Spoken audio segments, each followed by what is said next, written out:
Hey guys, I am really excited to bring you this video, this review video of this new electric skateboard that I just got. It's called a Torque Boards Rocket Dual, and that name is pretty appropriate for a couple reasons.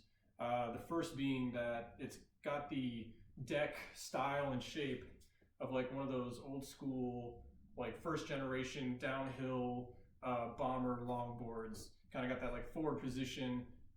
Really reminds you of like old school longboarding.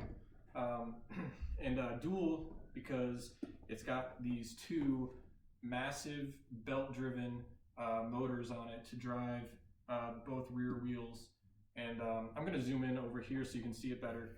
But this is a first impressions video. I just got it today, and I also have it plugged into the charger because I already rode it, and I'm going to post the GoPro video of that ride after I do a quick review. But this board is amazing, and I'm really excited to have it. So here we go.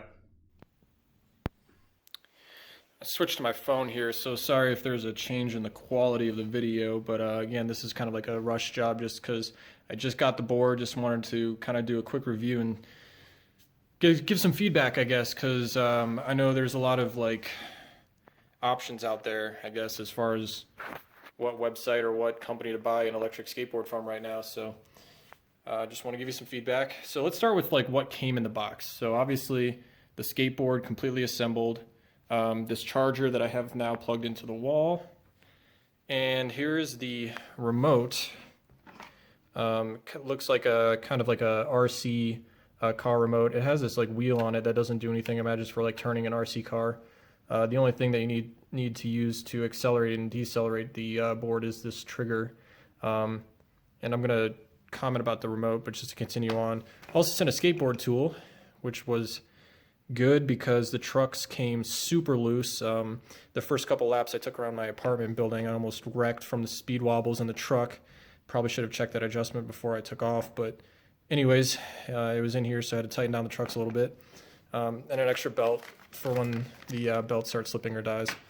So I'm just going to kind of review really quickly. So I'll start with the remote since it's right here. I noticed this remote, you like turn it on here, and then there's a light.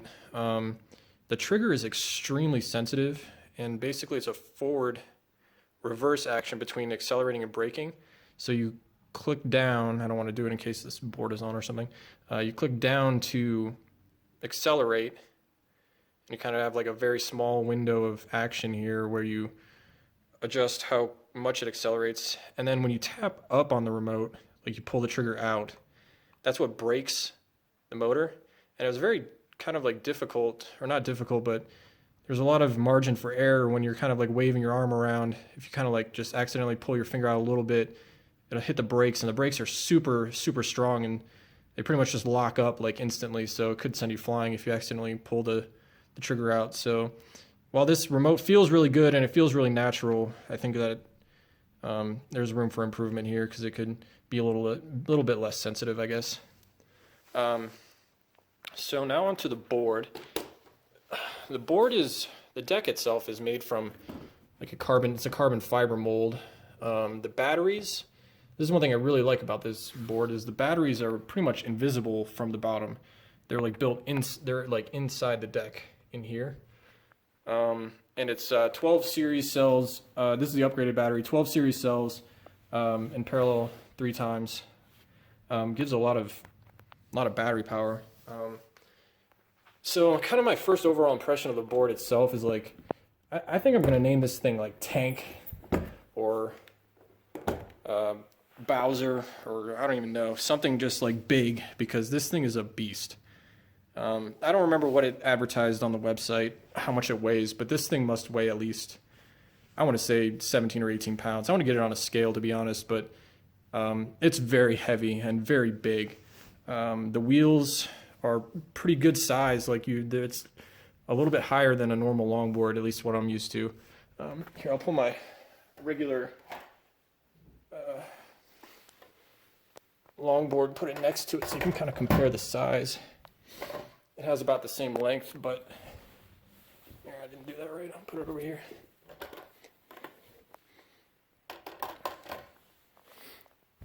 So it has the same kind of like length, but it's a much higher center of gravity. I didn't have much trouble turning on it though. It's still, trucks were loose enough and kind of have enough of a give that you can make pretty sharp turns, as you'll see in the GoPro video. Oh yeah, so the other main concern I have so far is this like panel here. At first I thought this panel was going to be like a handle or something, but this is where the charging port is, and there is a LED screen that shows the battery percentage. It's charging right now. And also there's this toggle switch, which is what you use to turn the battery on and off. And I kind of don't really like this setup too much, or I'm kind of worried that like when I put my foot, I can put my foot all over the deck. If I kind of apply pressure in the wrong way, it's going to turn the switch on or off like while I'm riding. So I'm kind of worried about that, but I didn't really have any trouble. Just kind of maybe stay off the panel while you're riding, I guess. I'd prefer to have this panel on the bottom for sure though. And let's see what else. Again, overall, like it's very sturdy, like very overbuilt it seems, which is good for me because I live in Denver. I need a power to get up the hills, and I need something that's really going to be reliable and powerful and not get bogged down in water or whatever. So I think this will be really good for me, but this is definitely a serious machine. Serious machine. I couldn't even like top it out. So yeah, I'm going to switch to the GoPro video just to give you an idea of what the ride looks like. And overall, the ride was sweet. It took the cracks in the pavement pretty well. I was able to navigate on the sidewalks pretty well, as you'll see. So have a look at that.